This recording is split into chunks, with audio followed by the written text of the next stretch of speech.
Amigos de Triple R, paisanos de Chicago que nos escuchan a través de la radio pública, auditorio de B15 del canal 15.1. Hoy estamos en San Lázaro, en la Cámara de Diputados. Han tenido una gran actividad. Bueno, ahora ya está desocupada, ya los dejaron pasar y ya anoche tuvieron una jornada muy intensa. Aprobaron la ley que anexa la Guardia Civil, la Guardia Nacional, a la Secretaría de la Defensa.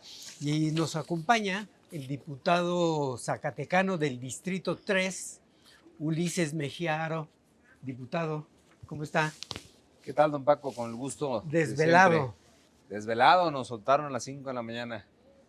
Con el gusto de saludar a toda la audiencia de Zacatecas, darle la bienvenida también acá a ustedes y ponernos a la orden de toda la información legislativa que se está desarrollando durante estas primeras semanas de trabajo.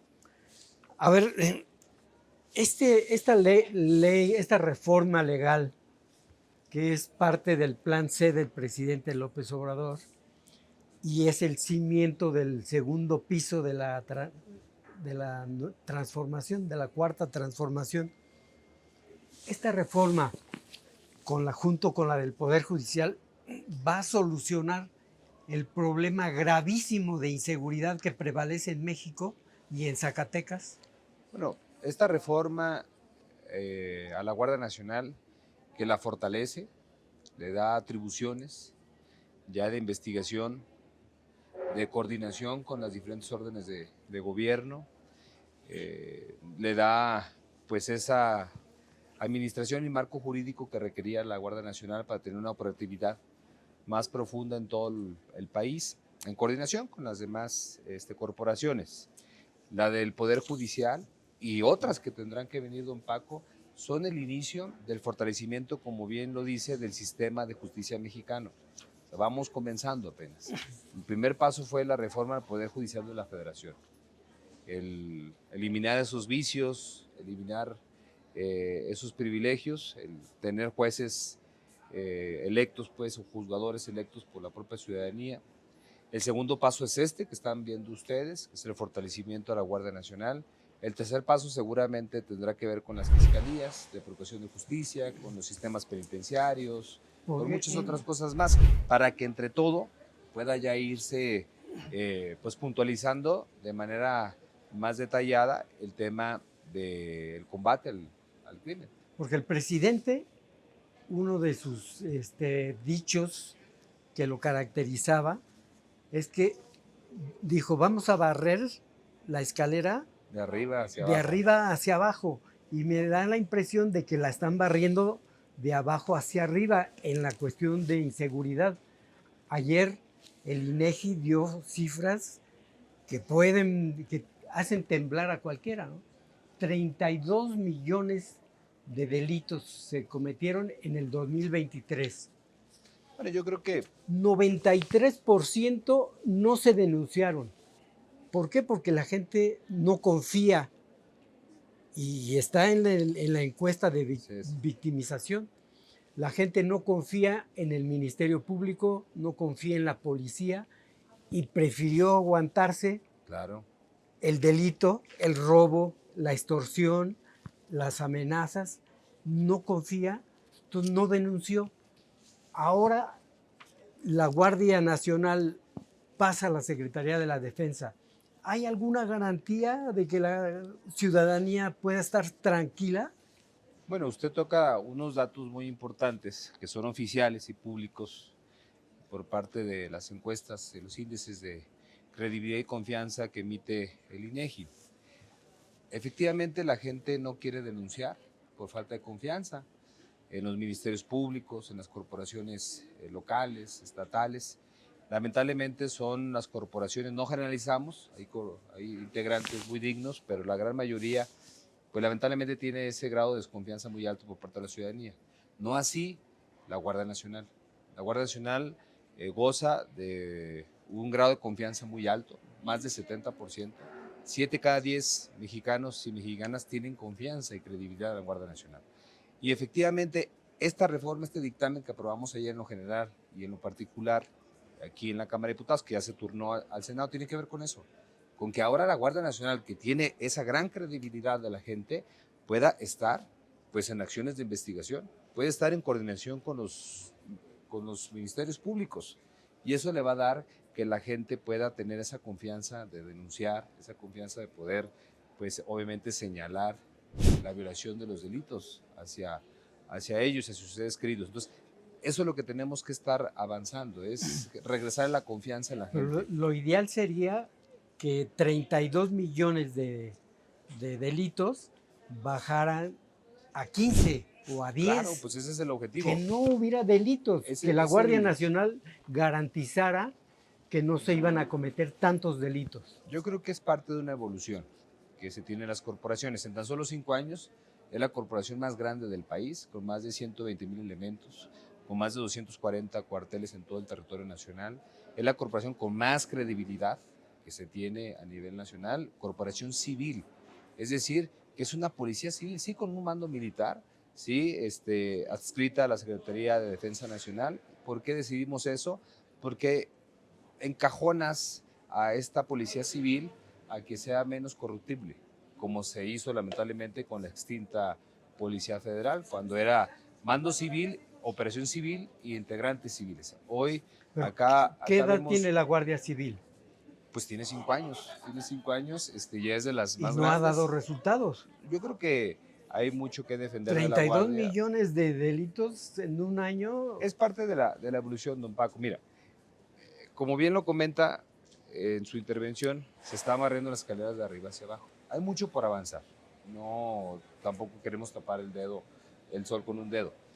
Hay mucho por hacer, pero ya se están generando estos cambios. El hecho de que se esté barriendo de la corrupción que existía en un poder judicial, eso nos va a ayudar bastante para que no haya juzgadores corruptos, para que no haya esos juzgadores que sus sentencias duermen el sueño de los justos, que hacen magistrados por ser compadres, amigos de algunos políticos. Eso tenemos que irlo erradicando poco a poco. No va a ser de la noche a la mañana porque es todo un proceso. Lo de la Guardia Nacional también es un proceso, es la corporación que no lo dice Ulises. Ahí están las mismas cifras que usted hace mención del INEGI, ponen y califican a la Guardia Nacional como una de las de mayor credibilidad.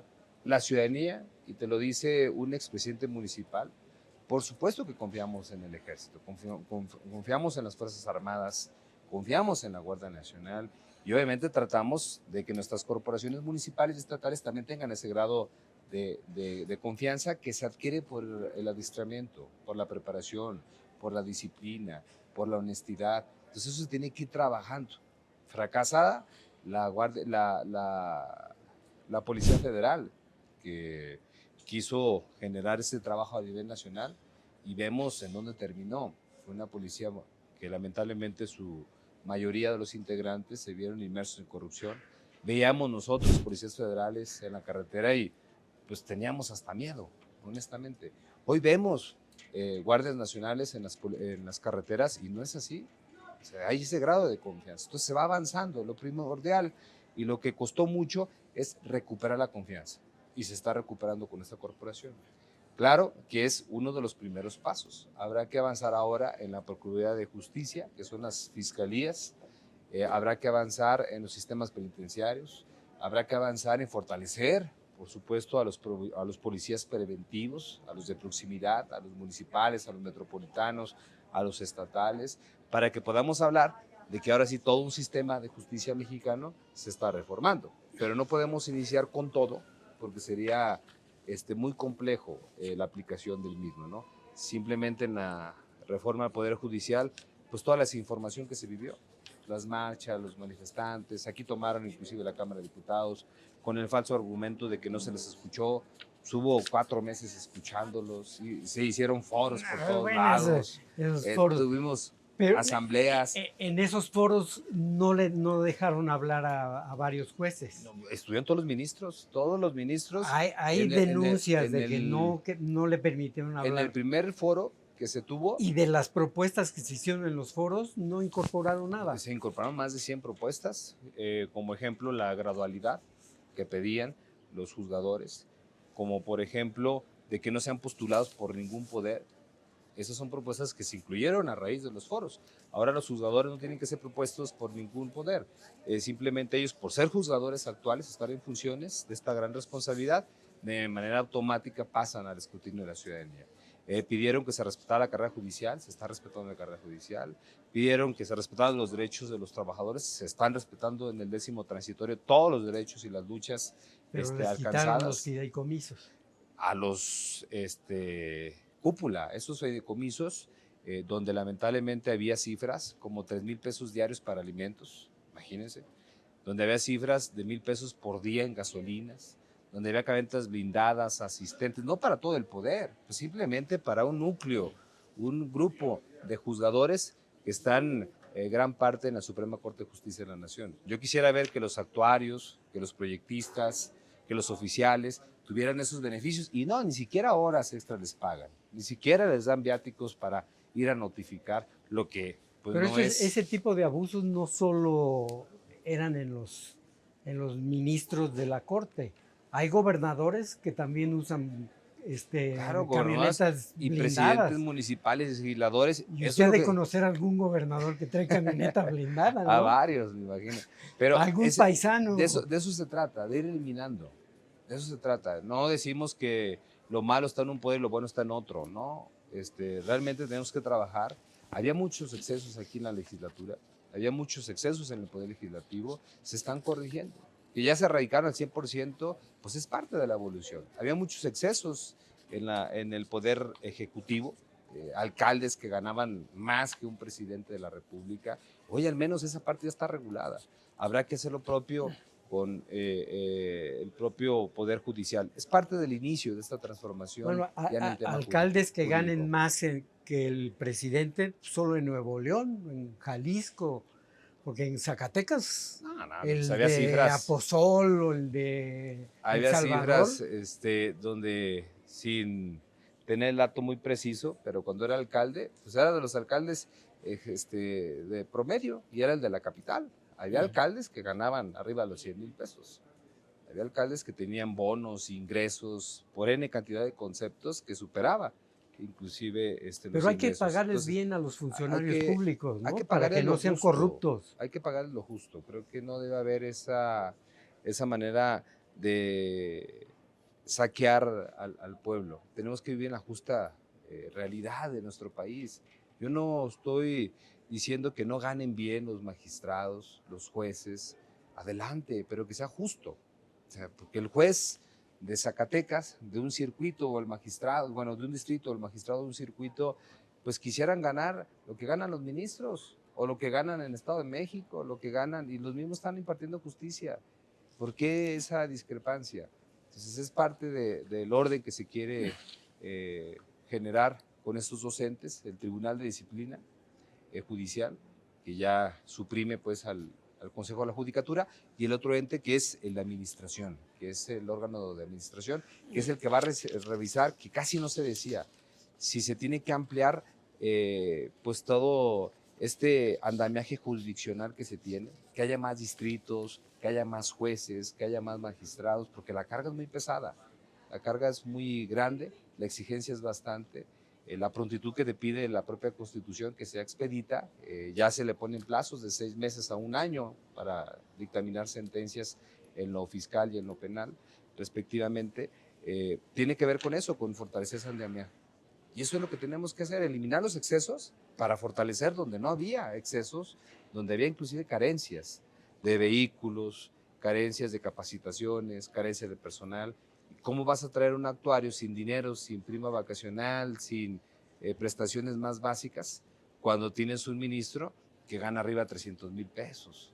Cuando tienes un ministro que le dan 3,000 pesos diarios para que coma, cuando tienes un ministro que le dan 500 pesos por día para que compre medicamentos, 1,000 pesos para gasolina. Esos son los excesos que hay que quitar. No digo que lo dejen morir de hambre, no, que gane lo justo, que tenga su haber de retiro justo, como muchos se pensionan, en la justa medianía, en la justa realidad del modo de vida que tengan. No se trata que todos ganemos lo mismo, sino que todos ganemos en la justa dimensión. Está bien cortar esos privilegios, esos abusos. Son abusos. Pero son abusos. También no creo que sea muy conveniente que ahora le digan, vamos a elegir por voto popular a un ministro, a ver quién quiere ser ministro, que levante la mano. Oiga, pues es que yo no he terminado la primaria o yo no o me tardé 16 años en titularme. Pues esa parte, don Paco, es de la información que se tiene. No es así el método de selección de los juzgadores. Habrá una convocatoria muy especializada. No es necesario ser abogado. No es necesario ser abogado. A ver, eso no te lo dice Para ni ser siquiera juez. en el dictamen, porque eso va a ser parte de las convocatorias. No convirtamos, ya lo que yo le decía a la gente de otros grupos parlamentarios, a otros diputados compañeros. Decía, a ver, no convirtamos la Constitución en una ley secundaria. No querramos ver todos los cambios, toda la reglamentación, las leyes secundarias, pues en la Constitución. La Constitución es de carácter general, sí, claro, y se reforma en su generalidad y de ahí emanan las leyes. Por eso cuando uno toma protesta, jura hacer valer la Constitución y las leyes que de ella emanen. Ahora tenemos que reformar la ley orgánica del Poder Judicial de la Federación.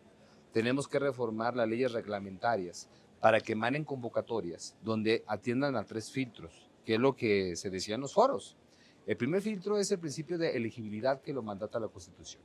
Cosas muy sencillas, que seas mexicano, que seas mayor de edad. Pues para ser diputado federal también tienes que ser mexicano, tienes que ser mayor de edad. No significa que todos van a ser de 18 años. No significa que todos van a ser inexpertos. Son los principios básicos generales de elegibilidad que te mandata la Constitución. De ahí vienen los principios ahora de idoneidad, que te va a mandatar las leyes secundarias, que vienen siendo ya las convocatorias. No es la misma convocatoria a un ministro que a un juez. No va a ser la misma convocatoria a un magistrado de un tribunal especializado a otro de circuito. Tenemos que generar esas convocatorias especializadas. Y va a haber 3 filtros. El primero es el principio de elegibilidad. El segundo es el principio de idoneidad, donde habrá exámenes de oposición, habrá ensayos, habrá competencia entre los que asistan. Y el tercer y último filtro es el voto ciudadano. Es decir, que quien logre llegar al tercer filtro ya tiene el principio básico, que es elegible, y obviamente es idóneo, porque ya los que pasan al tercer filtro son los que pasaron los exámenes de oposición, los que tienen esa carrera judicial, los que tienen esa trayectoria. Lo único que se hizo fue agregar a que no fuera únicamente los de carrera judicial. ¿Qué es carrera judicial? Es aquel que inició como actuario, proyectista, secretario, juez, magistrado. Esa es una carrera judicial. Pero también hay abogados, barras de abogados, con personas con mucha experiencia. Hay académicos de diferentes universidades, juristas con gran expertise. ¿Por qué no dejarlos participar? Que participen y compitan con los de la carrera judicial. Y si ganan los de la carrera judicial, pues son los que van a ir a la votación, al tercer filtro. Es decir, que al final quien quede votado por el pueblo de México va a ser una persona más idónea de lo que hoy tenemos. Porque vemos magistrados que los eligen por pagos de consignas. Hoy vemos magistrados que llegan ahí porque familiares los recomiendan. Hoy vemos jueces que llegan ahí. Ministras como Lenia Batres, ¿no? Que es impuesta por el presidente. No, pero la compañera lleva su trabajo en el Poder Judicial. Hay personas que estuvieron inclusive en otros poderes, que eso ya también delimita esta reforma. No, si quieres ser juez, pues de entrada no tienes que haber sido diputado, ni presidente, ni gobernador, ni titular de algún órgano autónomo o de algún órgano electoral. O sea, todo eso tenemos que irlo erradicando para que realmente quien llegue sea gente con gran perfil, con gran vocación, con honestidad, que no vamos a eximir o no vamos a erradicarlo al 100%, pero es un gran avance, es un gran paso. Estamos platicando con el diputado Ulises Mejía aquí en la Cámara de Diputados, en el patio, y ¿no le parece que fue una mala señal aprobar esta reforma al Poder Judicial, violando la ley, desacatando 3 suspensiones provisionales concedidas por jueces? ¿No fue una mala señal burlarse del Poder Judicial? No, no es mala señal. Al contrario, quien se está burlando de la gente, lamentablemente por desconocimiento, es la propia oposición que creó estas narrativas. Pero A ver, los jueces dieron las suspensiones provisionales. Los amparos no proceden con reformas constitucionales. Pero no Eso eran está, para el contenido, sino eran para el procedimiento. eso está inclusive en la propia ley de amparo. O sea, no puedes tú generar un amparo ante un proceso de un constituyente. El constituyente es la mayoría calificada del Poder Legislativo, que es el único facultado para poder hacer reformas constitucionales. Entonces, no hay nada por encima de ese poder constituyente. Entonces, no puede haber ni siquiera una suspensión, un amparo a esas reformas constitucionales y la propia ley Pero de amparo. el procedimiento era lo que denunciaban como viciado. Dice, oiga, ¿quieren que yo vote un dictamen que no conozco? Esa es una narrativa que bueno que usted lo comenta. Dice Porque que no conocían un dictamen. Llegó de la legislatura anterior, se los mandaron y fue... con las instrucciones de apruébese sin destaparlo. No fue así. Fue parte de un debate que inclusive tuvimos, yo en lo personal con otro compañero, donde decía que pues él no conocía el dictamen, que cuál era la prisa, que ni siquiera oficinas nos habían asignado, que por qué llegar a votar ya pues un dictamen que se ha aprobado en otra legislatura, en la 65ª legislatura, el por qué nosotros teníamos que recibirla, que nos diéramos tiempo.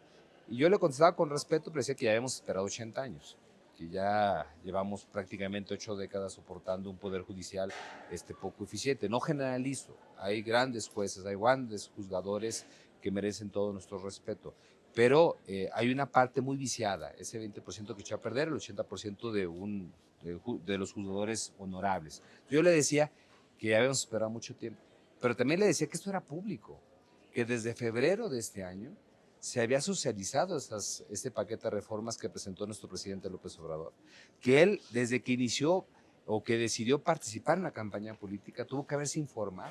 Nosotros, en el caso de tu servidor por Morena, registramos en la plataforma política del partido estas propuestas.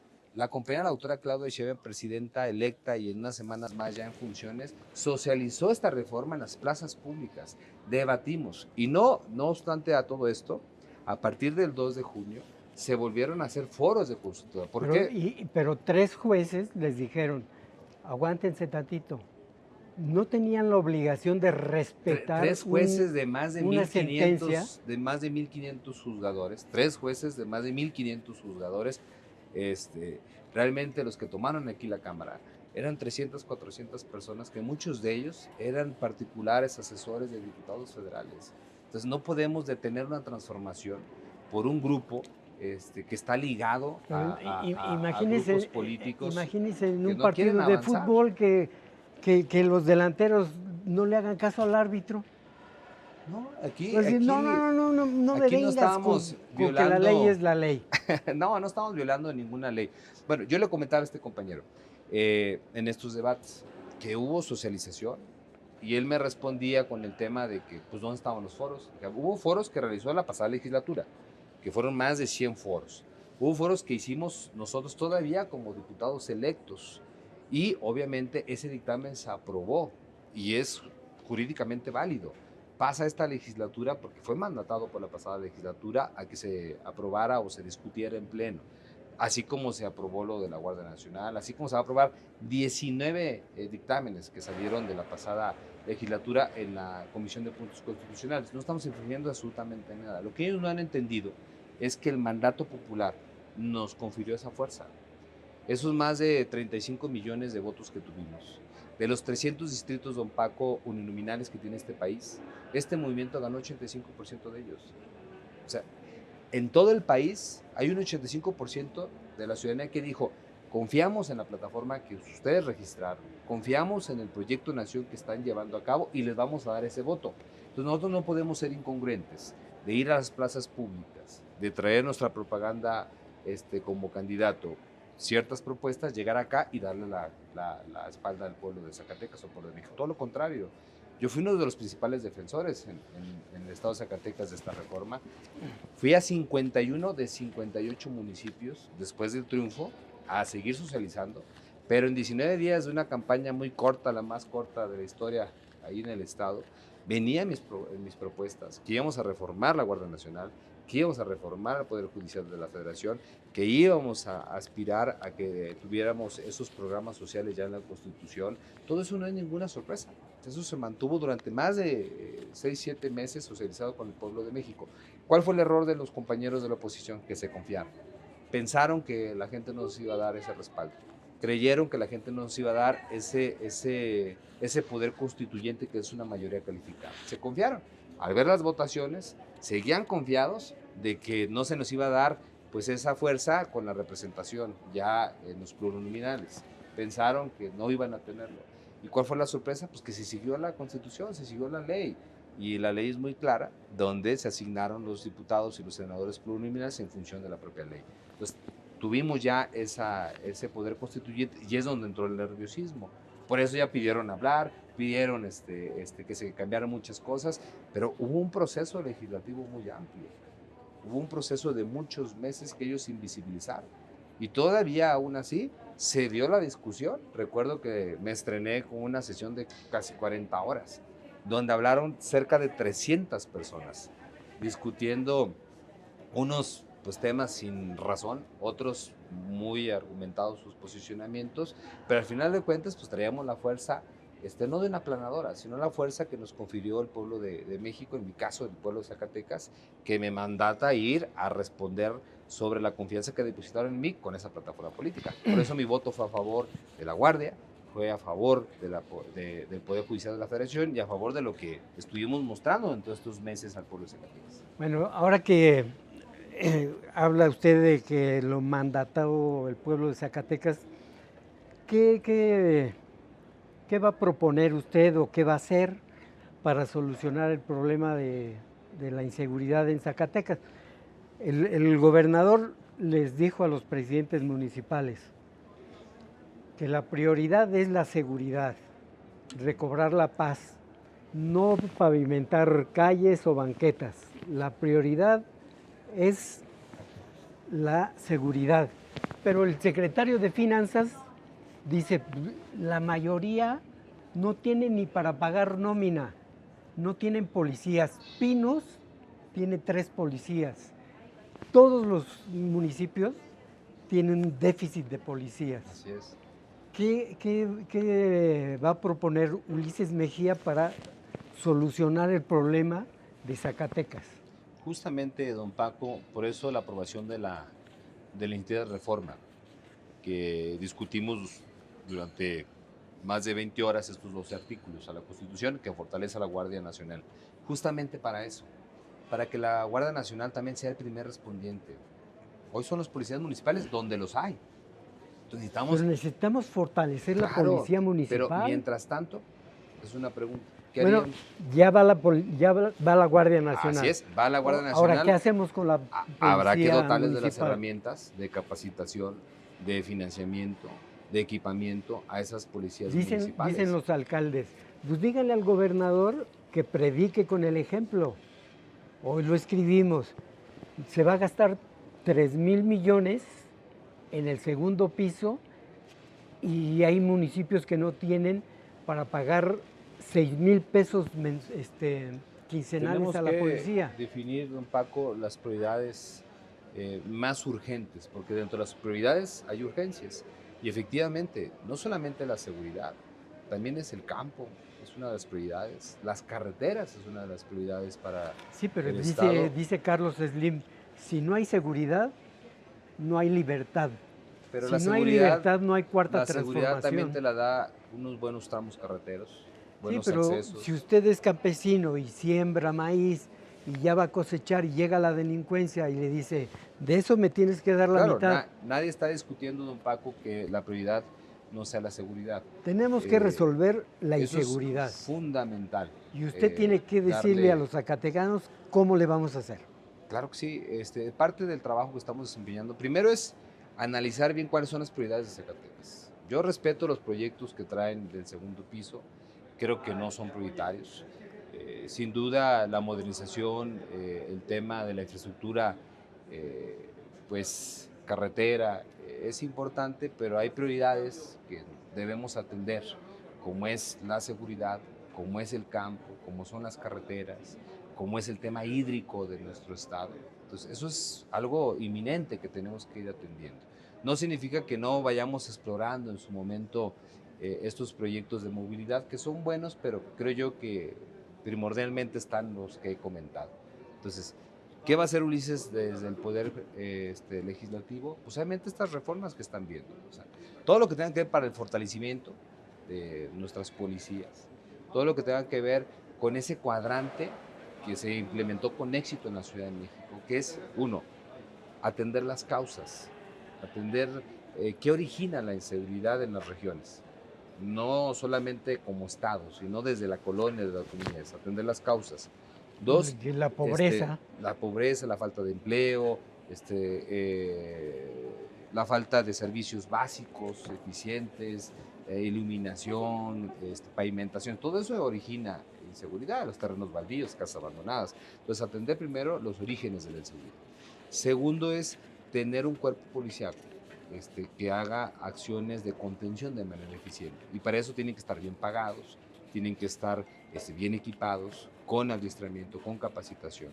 El tercero es la inteligencia, hacer acciones con inteligencia, es decir, implementar esas estrategias no solamente de contención, sino de prevención, generar estas acciones de inteligencia. Y el cuarto cuadrante tiene que ser la coordinación. Si hacemos acciones de atención a las causas que originan la inseguridad, si tenemos policías capacitados para una gran contención, si tenemos acciones de inteligencia y de coordinación, vamos a lograr atender muchas de las urgencias que se tienen en diferentes regiones de nuestro país. Ya lo vivimos aquí en la Ciudad de México. La doctora Claudia, al frente de García Harfuch, ya implementó esos 4 puntos fundamentales. Afortunadamente, la doctora Claudia Sheinbaum lo está nombrando ya como secretario de Seguridad Ciudadana a partir del 1 de octubre en todo el país. Entonces, yo quiero acercarme al compañero, quiero formar parte inclusive de la Comisión de Seguridad Ciudadana en la Cámara de Diputados para también llevar estas propuestas, estos programas, estas acciones en coordinación sin invisibilizar al gobernador. Pero le quitan al secretario de Seguridad, le quitan la estructura operativa de la Guardia Nacional, se la pasan al Ejército. Ahora la Guardia va a ser... Porque al final de cuentas es una policía civil. Es una policía civil. Comando militar. Con administración y yo no lo veo mal. En la defensa. Han grillado mucho que se está militarizando el país. A ver, pongo un ejemplo. ¿En dónde confía más la gente? Habrá sus honrosas excepciones. ¿En un policía municipal, que es una fuerza civil, o en una Guardia Nacional que emana de un mando pues, militar? Si le pregunta a 10 mexicanos, 8 le dicen en la Guardia. Entonces, ¿por qué no permitirle? Si usted sale de vacaciones, ¿le dejaría la llave de su casa al Guardia Nacional? Yo no dejo las llaves a nadie. No, ni yo. Pero bueno, sí hay un grado de confianza mucho mayor. Digo, insisto, hay sus honrosas excepciones. ¿Por qué? ¿Por qué digo esto? Porque nosotros hicimos un buen trabajo. Bueno, ni le digo dónde vivo al guardia. En el municipio de Zacatecas, en la capital, logramos inclusive que por primera vez terminaran las preparatorias, los policías, terminaran su preparatoria, los policías municipales. Logramos pues aperturar diferentes comandancias de proximidad, mejoramos sus ingresos, les dotamos de uniformes, les dotamos de más armamento, muchas cosas que hicimos en su momento, pero algo muy importante, le dimos ese valor a la corporación municipal. Entonces, no hay que invisibilizarlas. El hecho de que llegue la Guardia Nacional no es para desplazar las policías municipales o estatales, es para coadyuvar mientras que se están fortaleciendo.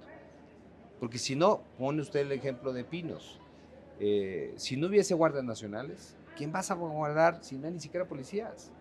Si los pocos estatales que están ahí pues no son suficientes para un municipio que tiene más de 300 comunidades, que es el cuarto más grande del estado, y lamentablemente pues tiene muchas deficiencias de comunicación este municipio. Entonces, si no fuese por la Guardia Nacional, por las Fuerzas Armadas, por la intervención y la coordinación con el Estado, pues estaría en total y pleno desamparo.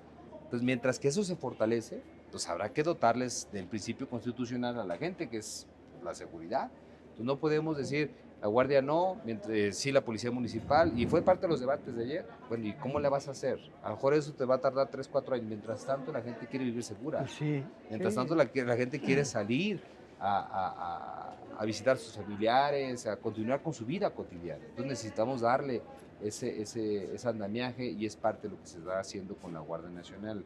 Es el enfoque que estamos queriendo nosotros. ¿Y por qué la mandamos a la Sedena? Porque ahí es menos corruptible, y te lo dice la historia. O sea, lamentablemente los mandos civiles son más propicios a caer en el tráfico de influencias, en la ambición, y acá por parte de los mandos militares pues tienen un estándar más estricto, más de calidad de capacitación. ¿Qué es lo que queremos evolucionar? Que esa capacidad que se tiene hoy, lamentablemente solamente en la Sedena, se pueda trasladar a todas las procuraciones de seguridad, a todas las policías, a todas las corporaciones, pero eso nos va a llevar tiempo. Pero insisto, mientras tanto, ¿qué vamos a hacer? No podemos dejar a la gente en total y plena indefensión. Por eso es fundamental ir avanzando en esto. ¿Qué va a hacer Ulises? Estar ahí. Lo vieron muy activo el día de ayer, subiendo a tribuna, defendiendo el argumento del por qué sí necesitamos una Guardia Nacional pues fortalecida. Vean el actual que tuve como presidente municipal, fue una coordinación efectiva con la Policía Municipal de la capital y la Guardia Nacional. Yo no mandé a las oficinas a mis policías, no, al contrario, andaban junto con los de la Guardia Nacional. Lamentablemente no estaba dotada la Guardia Nacional de lo que hoy acabamos de votar. Si no fuese una coordinación más plena hasta los ministerios públicos para atender hasta el debido proceso. Ahí hay falta hasta esas capacitaciones. Pues Se ahora liberan delincuentes porque pues no le levantaste el acta conforme al debido proceso, y sabes que es un delincuente, pero tiene que salir. Entonces eso es lo que hay que corregir. Pues ahora en Zacatecas tienen confianza en que la Guardia Nacional dé resultados, y no solo no le vayan a confiar la construcción del segundo piso, ¿no? Yo creo que esa construcción, desde mi punto de vista y de manera muy respetuosa, hay que socializarla con el pueblo de Zacatecas. Porque necesitamos, si se hace o no se hace, tiene que tener el respaldo de la gente. Porque hoy ya no estamos en momentos de improvisaciones. Tenemos que estar en todo momento consultando a la ciudadanía, atendiendo las prioridades. Si viene un tema fundamental por la doctora Claudia Sheinbaum, la presidenta de este país, que es la relocalización económica. Son 100 puntos de relocalización económica en nuestro país. Ahí deben estar las prioridades, estar viendo cómo se van a detener estos trenes en nuestro estado, no trenes solamente de carga, sino también de pasajeros. Tenemos que estar viendo cómo generamos estos parques fotovoltaicos, que tenemos esa vocación por excelencia en nuestro estado, estos hubs de distribuciones logísticos que tenemos como una ubicación envidiable por todo nuestro país. Somos el centro de la nación. Pero hay dos requisitos que no cumplimos. Agua, que no hay agua; mano de obra capacitada, que no hay mano de obra capacitada en Zacatecas. O sea, andan buscando trabajo y el gas natural y muchas cosas. Es ahí donde tenemos que poner las cartas sobre la mesa. Es decir, y seguridad. Pues, apoyar el proyecto de Milpillas, que va a dotar de a más de 400,000 personas, una tercera parte de la población de este estado, de agua potable. Habrá que invertir en esa agua de transferencia para no estar sobreexplotando nuestros pozos agrícolas, para que haya ese intercambio de la agua tratada o aguas grises hacia nuestro sector rural, agua de transferencia, que el agua potable de uso humano no se vaya a los surcos, sino se vaya a las colonias. Habrá que apostarle, obviamente, al tema de la contención a la sequía, a la tecnificación del campo, cómo lo hacemos más eficiente, cómo aumentamos el rendimiento de una hectárea en nuestro país. Tenemos que ver temas muy puntuales como la vocación por excelencia que tenemos, la altura, más de 2.500 metros de altura, hace propenso para tener ahí la Universidad del Deporte. Muchos atletas de alto rendimiento van a practicar, van a entrenar a Zacatecas, no por casualidad, por el nivel de altura. Entonces, ¿por qué no pensar en tener una Universidad del Deporte ahí, donde podamos invitar atletas, donde tengan sus familias, donde se genere pues obviamente sus servicios, y te lo da por el simple hecho de la hemoglobina, que es la que transporta el oxígeno, pues a esa altura te permite que seas un atleta con mayor rendimiento, hablando deportivamente. Pues por eso es fundamental ver esas visiones. Y ese programa que trae la doctora, que es la prosperidad compartida con una relocalización económica, atiende eso, a 4 vertientes. 1, a una vocación de tu región. 2, a una urgencia. 3, a un proyecto de mediano y largo plazo, es decir, proyectos visionarios. Y 4, a que sea economía compartida con otras Con la entidades circunvecinas, no solamente con otros municipios, con otros estados. Entonces, esos 4 puntos es lo que tenemos que estar planteando. Ya tenemos 60 proyectos que queremos, una vez que tome protesta la doctora, llevarlo con los altos funcionarios para que podamos tener la Universidad del Deporte. Habrá que visitar el de CONADE, de la CONADE, habrá que ver la energía para un parque fotovoltaico en la parte del semicierto norte de nuestro estado, que prácticamente las horas que se pueden generar de luz ahí son muy similares a la de Puerto Peñasco, Sonora, y allá hay un parque fotovoltaico más grande de Latinoamérica. ¿Por qué no pensar en eso? Tenemos a Nuevo León, tenemos a Coahuila, pues muchas cosas que se pueden hacer ahí. Esos 60 proyectos vamos a dejarlos para una próxima entrevista. Si nos recibe aquí en San Lázaro, con todo gusto, don Paco. venimos y hacemos, ya que haya tomado protesta la doctora Claudia Sheinbaum, y nos explique qué le va a plantear esos 60 proyectos. Esos 60 proyectos que emanaron de un comité de ciencia y tecnología y academia en estas Zacatecas, donde participan diferentes investigadores científicos de universidades públicas y privadas. Le agradezco mucho su atención, su hospitalidad, diputado. Gracias, don Paco, gracias a todos ustedes y aquí estamos a sus órdenes. Un saludo a ustedes, muchas gracias por su atención y los espero en la próxima. Gracias.